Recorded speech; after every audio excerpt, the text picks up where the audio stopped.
Word of grace, give us strength, help us cope in this world where we roam. Ancient words we guide us home. Holy words, long preserved, for I walk in this world. There is arms with God's own heart. Oh, let the ancient words impart. Word of life, word of God, give us strength, help us go in this world where we roam.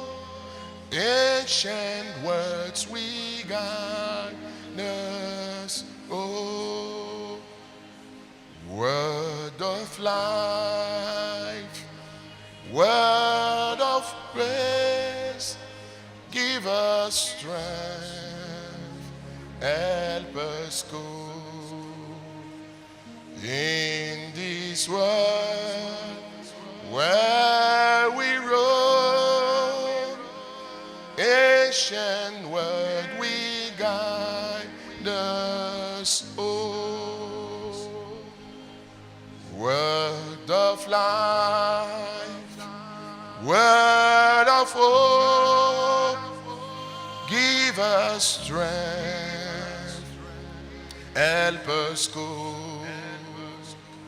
in this world where we roam. Ancient words will guide us. Oh, que chacun prie. Word of life, word of hope, give us strength, help us go in this world where we roam.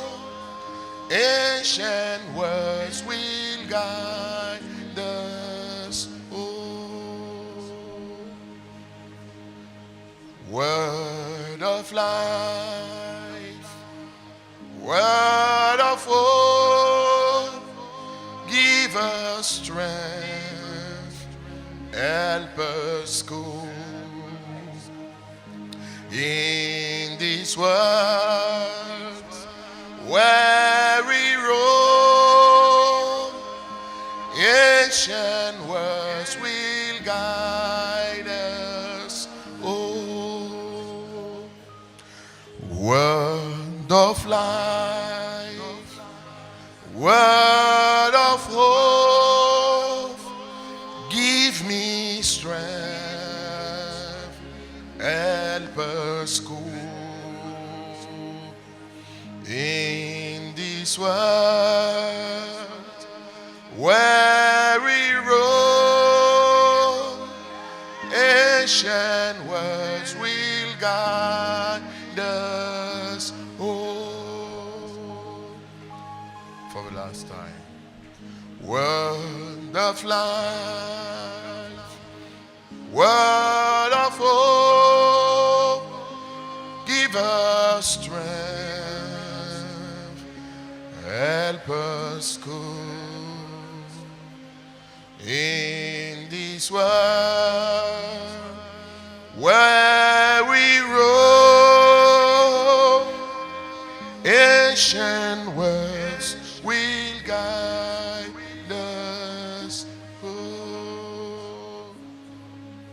Oh my God, we need help. We need help. We need help. We know where we are. and we know the distance from where we have been from you. Oh Lord Jesus Christ, help us. Help me, help him. We want to be like you are, and we want to express by our behavior, our thoughts, who you are and how you operate. Oh, please, my Lord, mighty Jesus, help us, help us, help us, help us, help us, help us. We want to be where you are, exactly where you are, and we don't want to be far from you. Oh, Lord. Oh, and I read on the read my own the sawant and a broski the mama. Help us, oh Lord. Help us, oh Lord. Help us, help us, help us. We are asking from help. We are asking for help from above. We are asking for help from above. Please strengthen us. Please forgive us all our sins. Our Father who art in heaven, who art in heaven, who art in heaven. Oh, hallowed be your name.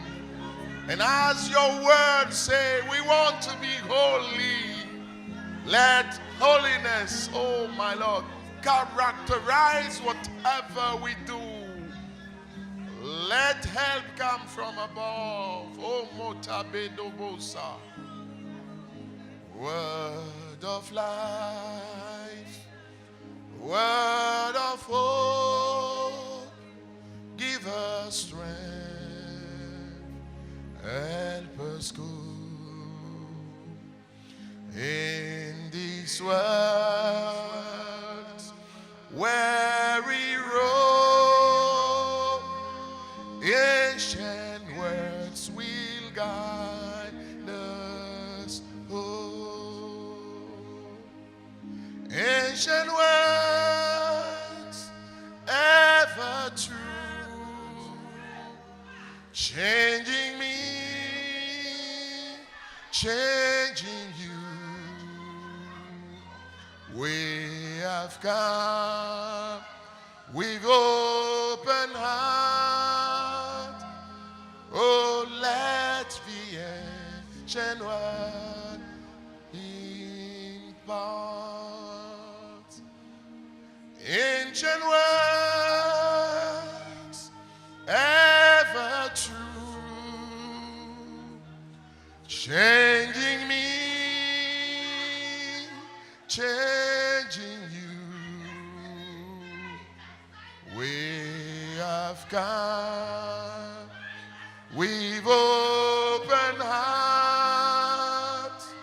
Oh, let the ancient words impart. Ancient word, ever true, changing me, changing you. We have come with open hearts. Oh, let the ancient words impart.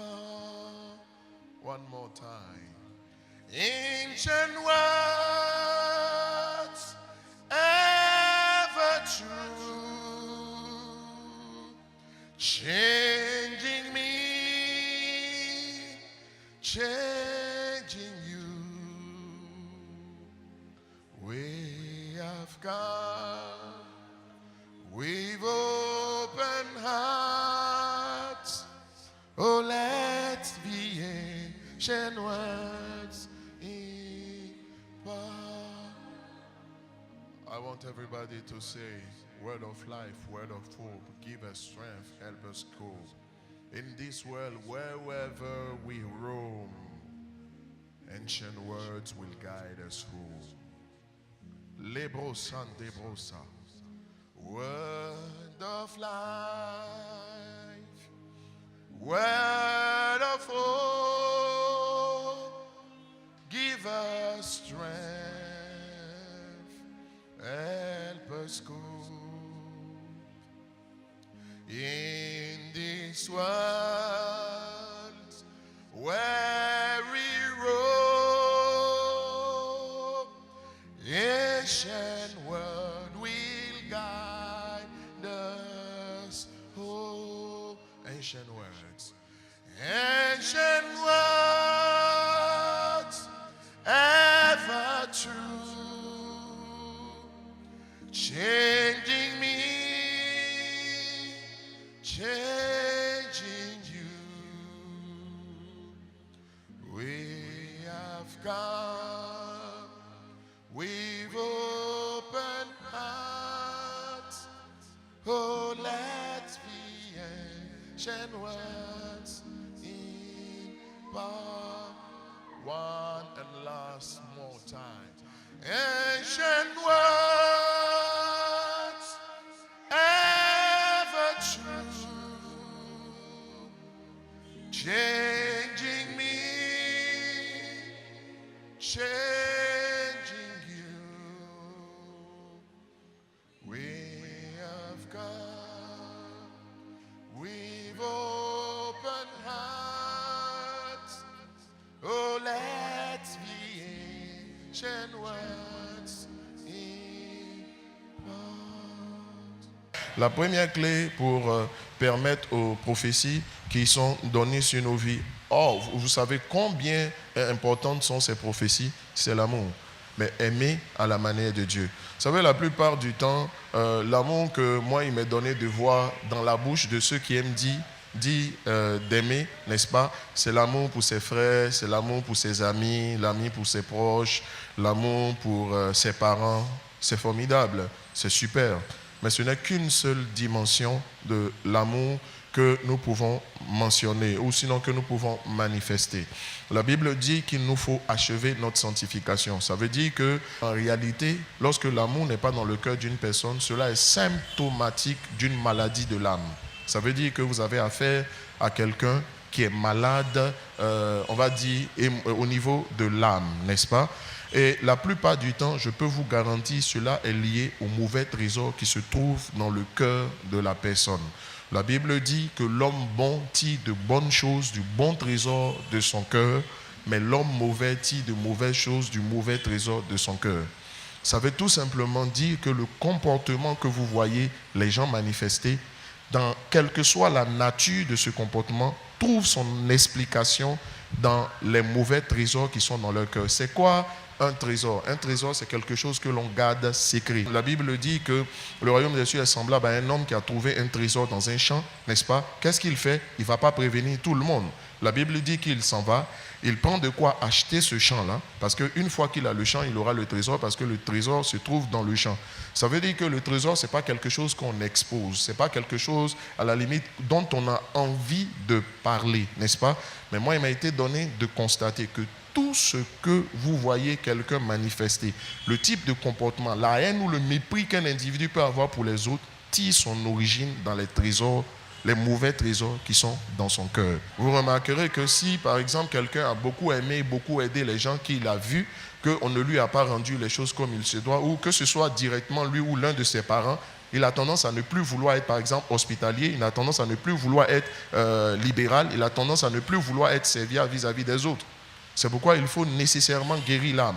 Personne parmi nous ne rentrera dans sa destinée sans avoir guéri l'âme, n'est-ce pas? Son âme. C'est pourquoi David dit ceci, il restaure mon âme.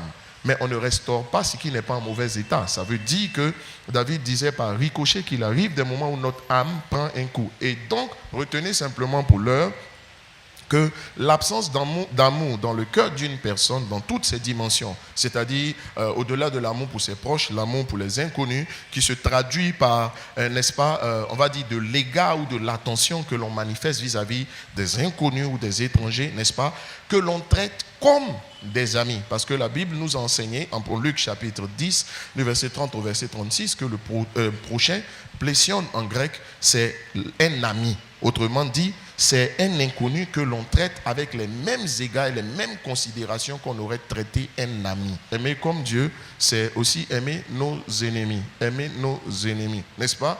Je précisais que le fait d'aimer nos ennemis ne va pas, sur le coup, ça ne va pas les amener à changer. Ils pourront même continuer à vous faire plus mal, n'est-ce pas? C'est pour cela que, comme le dit le pasteur Mohamed, l'amour est un commandement. L'amour n'est pas un sentiment. Pour dire que je sens que je dois lui pardonner avant de pardonner à quelqu'un, tu dois pardonner parce que c'est ce que la parole de Dieu dit. Et je m'en vais donc sur cette base-là, avec tout ce que nous avons dit.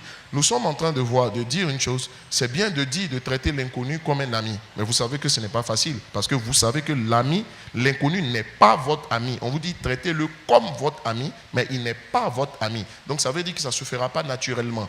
Il va falloir tout un ensemble d'ingrédients pour vous amener à le faire. Naturellement, lorsque tu rencontres quelqu'un que tu connais, si tu m'as rencontré, tout de suite tu souris.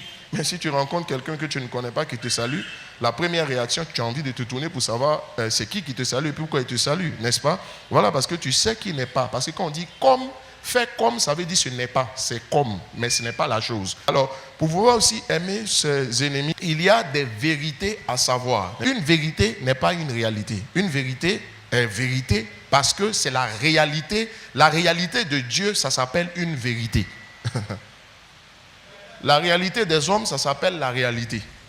Elle est liée aux circonstances, aux événements, aux informations reçues par les sens. Mais la réalité de Dieu, ça s'appelle la vérité. Ça veut dire que dès l'instant où on parle de vérité, c'est quelque chose qui émane directement de Dieu et qui est rattaché à Dieu. Ce n'est pas rattaché à l'homme pour que quelqu'un veuille vouloir le contester. Mais quand c'est une vérité, vous ne faites que la constater sans pouvoir la contester. Et en cela, il y a 3 vérités majeures qu'il faut savoir. Si vous voulez pouvoir être capable d'aimer comme Dieu. 3 vérités essentielles qu'il faut savoir. En Job 22, verset 28, la Bible dit ceci: à tes résolutions, à tes décisions, répondra le succès.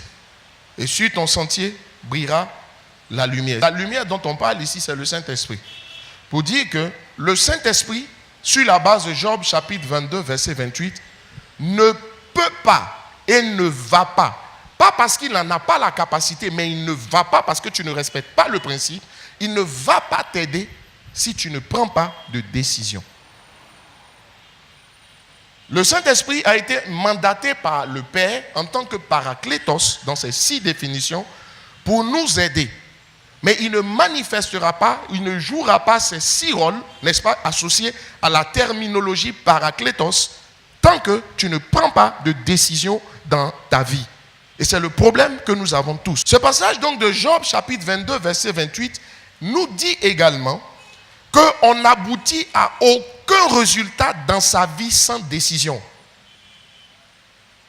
Tu n'aboutiras à aucun résultat dans ta vie sans décision. Aucun. Il faut prendre des décisions si l'on veut aimer comme Dieu. Et si l'on veut appliquer toute la parole de Dieu, il faut prendre des décisions. Pour être à mesure d'appliquer la parole de Dieu, il faut prendre des décisions. Et les décisions ne sont pas des sentiments. Les décisions ne sont pas des déclarations de bonne intention. Le chemin de l'enfer est pavé de beaucoup de bonnes intentions. Beaucoup de gens sont partis en enfer juste avec les intentions parce qu'elles croyaient que les intentions valaient les décisions. Une intention n'a pas la dimension ni le rang d'une décision. Ce sont des décisions qu'on prend.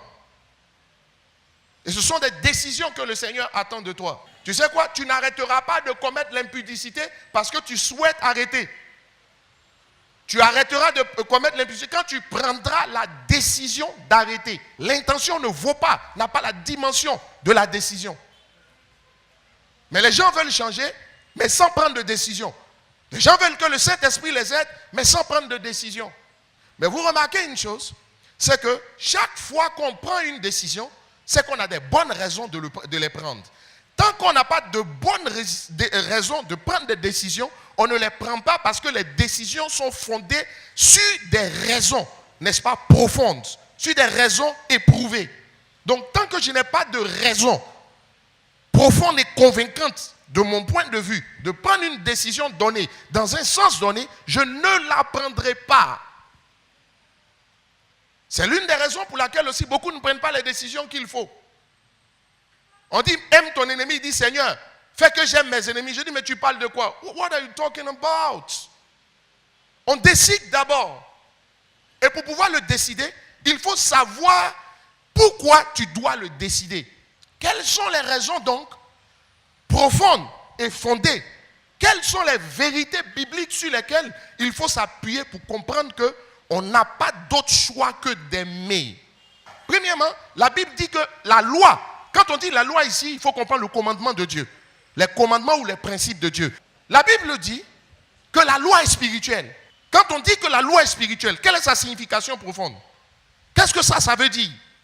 Vous avez lu aussi dans la Bible qu'on dit la loi est bonne. Ça veut dire que les commandements de Dieu, là, on dit c'est bon. Qu'est-ce que ça veut dire? Et quelles sont les implications dans notre sanctification ou dans notre capacité à appliquer toute la parole de Dieu, dont l'amour? La première vérité que nous avons donnée, qui nous aide à manifester la loi de Dieu, les commandements de Dieu et donc l'amour, c'est de comprendre que nous avons été suscités en tant que nouvelle création pour refléter Christ, qui lui-même est amour. Dans la parole de Dieu, Dieu est amour, n'est-ce pas? L'amour, c'est une des qualités de Dieu. Mais vous voyez qu'on assimile Dieu à l'une de ses qualités, sinon sa qualité majeure. De la même façon, la nouvelle création, elle est en Christ. Elle est Christ. Vous savez, personne n'est embauché dans une entreprise sans qu'on ne lui donne son cahier de charge. Et c'est le cahier de charge qui indique à la personne comment elle doit se comporter et ce qu'on attend d'elle. Si tu n'as pas de cahier de charge, tu fais quoi? Ça veut dire que le comportement que la personne a dans l'entreprise est lié à son cahier de charge. Ça veut dire quoi? C'est ton cahier de charge qui détermine ton comportement et qui détermine tes responsabilités. Si tu ignores ton cahier de charge, frère, tu ne sauras pas te comporter, tu ne sauras pas avoir la bonne attitude. C'est pourquoi il nous faut connaître quel est notre cahier de charge en tant que chrétien. Si nous devons refléter ou manifester Christ, Christ doit être formé en nous. Galates chapitre 4, verset 17. Christ doit être formé en nous. La question, est-ce que tu reflètes Christ dans sa capacité d'évangélisation? Est-ce que tu reflètes Christ dans sa capacité de miracle? On n'a pas d'autre choix que d'être amour parce que Christ est amour. On n'a pas d'autre choix d'aimer nos ennemis parce qu'en tant que représentant de Christ, Christ est amour. Je vous ai dit au commencement, sans décision, tu n'aboutis à rien. Et aucune décision ne se prend si ce n'est sur la base de raisons fondées. On n'a pas demandé les conditions dans lesquelles tu dois le faire. On dit, regarde, attention, s'il s'agissait que de ta seule vie, tu pouvais faire ce que tu veux. Mais il dit, j'ai été crucifié avec Christ. Si je vis, ce n'est plus moi qui vis. Tu sais quoi? Ce verset n'a pas de sens pour toi. S'il avait un sens pour toi, tu allais comprendre qu'il ne s'agit pas de ta vie, il s'agit de celui que tu représentes. Avant de poser un acte, tu réfléchirais par deux fois. Avant de faire quelque chose, tu prendrais les bonnes décisions. La Bible dit, l'homme est créé à l'image de Dieu. Ok? Ça veut dire que ton prochain, là, il transporte aussi une partie de l'image de Dieu. Donc si tu n'aimes pas ton prochain, en fait, c'est Dieu que tu n'aimes pas. Dans l'Ancien Testament, les choses étaient faites en sorte que tu obéisses par contrainte. Mais dans le Nouveau Testament, la grâce étant venue, elle transforme la contrainte en désir d'obéir. Donc tu passes de l'obligation d'obéir en désir profond d'obéir. Pourquoi? Parce que tu aimes Dieu. Et que la nouvelle alliance qui est la grâce est basée sur le fondement de l'amour. Dire que la loi est spirituelle, ça veut dire qu'elle est inspirée par l'esprit. Et comme Dieu est esprit, ça veut dire que la loi vient de Dieu. Or, Dieu a tout fait pour un but. Donc dire que la loi est spirituelle, ça veut dire que le commandement de Dieu, là, Dieu a donné ce commandement en ayant quelque chose en tête. Il y a un objectif que Dieu veut atteindre. C'est pourquoi il te donne ce commandement. Et c'est la compréhension de l'objectif que Dieu veut atteindre qui doit t'emmener à obéir et non la sanction qui est associée à la désobéissance de la chose. Quand Dieu dit honore ton père et ta mère, frère, laisse-moi te dire, il dit afin que tu vives longtemps, que tu prospères dans le pays. Ça veut dire quoi? Quand on dit la loi est spirituelle, par exemple, le commandement de Dieu, honore ton père et ta mère, Dieu dit, si tu n'honores pas, c'est parce que Dieu sait que si tu n'honores pas ton père et ta mère, là, dans la vie, celui qui n'a pas de père n'a pas de repère. Tu seras perdu dans la vie. Tu vas tâtonner comme un aveugle en plein midi. Frère, sors de tes jeûnes. Et puis arrête que personne ne te distrait. Regarde, il y a un commandement de Dieu que tu as violé. C'est tout. Le blocage vient dans ta vie parce qu'à chaque loi associée une sanction. Mais je ne veux même pas parler en termes de sanction. Les gens vont avoir la mentalité encore de l'ancienne alliance. Moi, je ne te parle pas de la sanction. Je te parle du pourquoi de la chose. Je ne te parle pas de la sanction associée à la désobéissance au commandement, mais je te parle de l'objectif que Dieu veut atteindre. Pourquoi? Parce que la contrainte d'obéir est transformée en désir d'obéir. Pourquoi? Parce qu'on aime Dieu. Quand Dieu dit, donc, honore ton père et ta mère, c'est parce qu'il n'a pas envie que tu sois dans la galère. Il dit afin que tu sois prospère, tu prospères. Beaucoup sont pauvres. Vous avez des problèmes financiers, pas à cause des démons. C'est là que je suis obligé de t'expliquer qu'on dit il te mordra le talon. Satan ne peut pas avaler. Regardez, le mot grec traduit en français par manger, là, ça signifie détruire. Ça signifie obstruer. Ça veut dire quoi? Satan ne peut pas bloquer la vie de la nouvelle création. La seule chose qu'il peut faire, c'est de lui mordre le talon. Te faire croire des mensonges. Te faire croire des choses qui ne sont pas. Dès l'instant où tu crois un mensonge, une porte s'ouvre et c'est alors qu'il peut rentrer. Or, ceux qui sont Adam, il n'y a pas de porte. Il est le propriétaire de la clé. C'est comme quelqu'un qui veut rentrer dans une maison, il a la clé, et puis un autre qui veut rentrer n'a pas la clé. Il est obligé de te manager pour prendre la clé. Mais comme il est de mauvaises intentions, il te blague et puis il vole la clé. Pendant que lui te distrait, quelqu'un passe derrière toi et puis il prend la clé et puis il rentre. Comme des brigands qui ont envie de s'évader de prison. Dieu n'aime pas la pauvreté parce que Dieu n'est pas pauvre. On dit de riche qu'il était, il s'est fait pauvre afin que de par sa pauvreté nous soyons enrichis. Donc quand on voit un enfant de Dieu qui est dans la galère, tu n'es pas en train de refléter Christ. C'est pourquoi Dieu doit te rendre prospère. Si tu comprends les lois de la prospérité, que tu les appliques. C'est parce que Dieu n'a pas envie aussi que tu sois malheureux. Il dit afin que tu sois heureux. C'est pour ça qu'il dit honore ton père et ta mère. Donc regarde, si tu n'as pas envie d'être malheureux, si tu n'as pas envie de tâtonner comme un aveugle en plein midi, si tu n'as pas envie de mourir vite, parce qu'il a dit honore ton père et ta mère pour que tu vives longtemps. Donc beaucoup meurent jeunes parce qu'ils déshonorent soit leurs parents, soit leur père spirituel. Ils meurent jeunes, ils tombent en chemin. Beaucoup aussi meurent vite parce qu'ils déshonorent Dieu. Tu n'as pas compris que tu es là pour le représenter. Parce que tout commence par le Père Céleste. La deuxième vérité qu'il faut savoir pour pouvoir pratiquer la parole de Dieu ou les commandements de Dieu, c'est qu'il faut réaliser que il faut avoir une attitude qui est en phase avec votre identité. Le comportement que quelqu'un a là, c'est toujours lié à son identité, à qui il est, qu'est-ce qu'il représente. Un ambassadeur ne peut pas venir en jean à une cérémonie officielle. Dieu nous enseignait dans sa parole, à travers les vêtements qu'on portait, les gens portaient, les sacrificateurs portaient dans l'ancienne alliance, que en fonction de l'occasion, de la circonstance et de celui que tu rencontres, ton vêtement doit aller. Il parlait de vêtements physiques, mais c'était pour nous parler de vêtements spirituels. Mais ça ne veut pas dire que les vêtements physiques ne sont pas d'actualité. 1 Corinthiens chapitre 13, verset 11. Qu'est-ce que la Bible dit? Quand j'étais enfant, je parlais comme un enfant. Je pensais comme un enfant. J'agissais comme un enfant. Il dit, maintenant que je suis devenu adulte, j'ai délaissé tout ce qui est de l'enfant. Qu'est-ce que Paul dit dans ce passage? Il est en train de dire que quand je suis conscient que je suis enfant, je ne me gêne pas pour avoir des comportements d'enfant. Mais quand je ne suis plus enfant, regarde, j'étais enfant, mais je ne suis plus enfant. Quand j'étais enfant, il y a des choses que je pouvais me permettre, mais maintenant que je ne suis plus enfant, je ne peux pas continuer à me permettre ces choses parce que je suis conscient de qui je suis, c'est-à-dire un grand.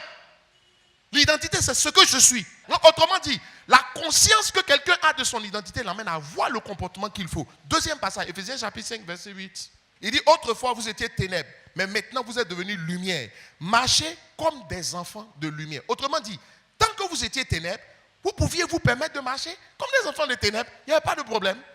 Mais il dit, il commence à avoir un problème quand un vieux se comporte comme un enfant. Imagine-toi, tu veux la marier. Et puis quand elle vient, elle dit, la femme que tu as mariée, là, dès que vous rentrez à la maison, et puis elle se met par terre, elle prend les poupées, et puis elle dit, Barbie, la maison de Barbie, la maison de Barbie, hey, maison de Barbie, ma poupée, j'aime ma poupée, ma poupée là, je l'appelle Barbie. Frère, tu t'assois, tu te demandes quel démon l'a possédé. Pourquoi? Parce que tu sais que ce n'est pas une enfant. Donc vous comprenez que il faut prendre profondément conscience de qui on est. C'est là que ça commence. Autrefois, nous étions Adam. J'ai défini Adam comme étant l'être humain qui n'a pas accepté Jésus-Christ de Nazareth et qui par ricochet n'a pas le Saint-Esprit. Tous ceux-là, on les appelle Adam. Maintenant, il y a les Christ. C'est ceux qui ont accepté. Ils ont fait l'expérience de la nouvelle naissance. Donc, ils ont le Saint-Esprit. Il n'existait sur la terre qu'une seule culture. La culture du royaume des cieux. La culture de Dieu. C'est quoi la culture? La culture, c'est l'ensemble de ce qui caractérise un peuple donné. C'est ce qui distingue un peuple d'un autre. Au nom de ce qui distingue un peuple d'un autre, il y a quoi? Il y a l'habillement. Il y a les habitudes de vie. Il y a la langue. Il y a la nourriture. Ça, la culture. La culture, c'est une façon de parler. La culture, ce sont des habitudes.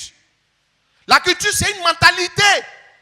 Est-ce que tu sais qu'en fonction de ton être, tu as une façon de réfléchir? Dès que le péché est descendu dans le monde, le péché a introduit en l'homme, ce n'est pas dans la nature, le péché a introduit dans l'homme une deuxième culture, sinon une nouvelle culture. La culture que Satan a introduite dans l'homme, ça s'appelle le monde. C'est la façon de voir de Satan. La façon dont Dieu a sa façon de voir sur tous les sujets, Satan aussi a sa façon de voir sur tous les sujets. La manière dont Dieu a sa façon de penser, Satan aussi a sa façon de penser. Tu étais Adam, tu es devenu Christ, c'est-à-dire une nouvelle création, mais n'oublie pas que tu étais Adam.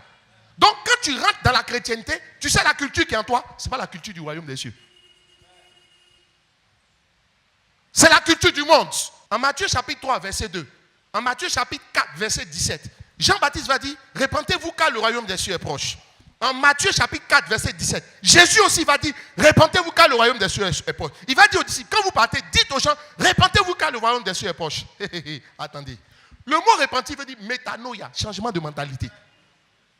Autrement dit, Jésus dit, regarde, et quand il dit le royaume des cieux est proche, dans la version en anglais, on dit, the kingdom of heaven is at hand. Ça veut dire c'est à portée de main.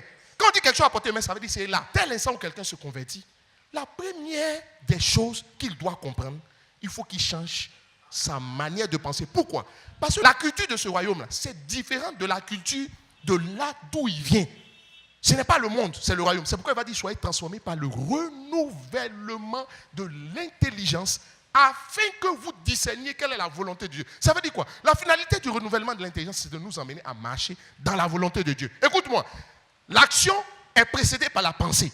Donc si tu n'as pas changé, pour pouvoir agir comme Dieu, il faut penser comme Dieu. Le problème de Satan, il veut que, tout en étant citoyen du royaume, tu aies la culture un peu du monde. Même si tu n'as pas toute la culture du monde dans certains domaines de ta vie. Il faut prendre la culture du monde. S'il contrôle un domaine de ta vie, il contrôle toute ta vie.